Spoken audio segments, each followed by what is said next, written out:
李小姐你好，这是我们帮你们做的那个6抢1的抢答器。那因为你说你那个抢答键只要先购买4个，那就是我们这次会寄4个给你。那可是这个抢答器的插孔，就是这边会多留2个，这个是以后你只要买抢答键，然后就可以插上去就可以使用了。那现在我现在先介绍一下，这一台是主机。那主机这边从这边开始，最右边的这个是变压器的插头，然后从这边开始是1号抢答键的插孔，2号抢答键的插孔，3号抢答键的插孔，4号、5号、6号。那你现在就是4抢1，就是只做4抢1的话，就插前面这4个。那你还是可以把插头插到这边了，只是说你插这边它就会显示抢到的话，它就会显示6号，这边就是5号。那这个主机这个是喇叭的出口，你这个上面不要盖东西，那声音就会被盖掉。那再来就是这主机上面这个是电源的开关，按一下关掉打开，好，那这个是启动键，就跟原先我给你看的那个影片是一样，启动键。它这个就是你们增加的功能，就是要下一位请准备的那个按键。那这个是主机跟显示器的接线。因为我们为什么要多做这个接头，目的是说你如果连在一起的话，没有拆开，你收纳不方便，因为它会串在一起就不好拿。那你把它做成接线，你就是说收起来的时候可以把它拆开。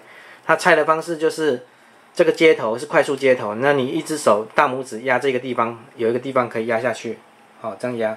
那另外一只手就是压这2侧，就是现在我拇指跟食指压这2侧。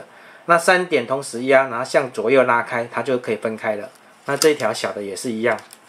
好，那操作方式现在就是一样，启动键，那这个时候就可以按了。好，它显示3号，这样子。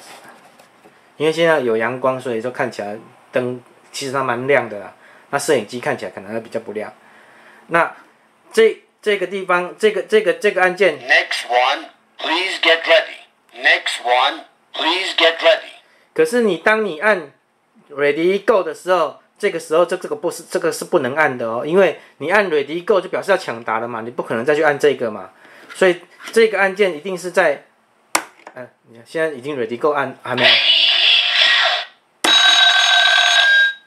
好，这样是1号，你看我再按一次。你 Ready Go 按了，就是要等抢答键抢了嘛？你这个时候这个当然是不能按，你这样让它按就是怪怪的。你怎么是要抢答了还去按 Ready Go？ 好，那这个时候就按这个。那当这个抢答完毕了，已经显示抢答哪一组了，那你就可以按这个。Next one, please get ready. 你按 Next one, please get ready. 其他的操作方式一样。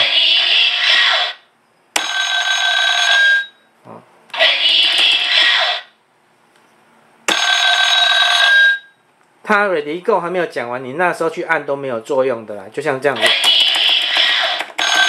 好嘛，它一定要等到 Ready Go 讲完按才会有作用。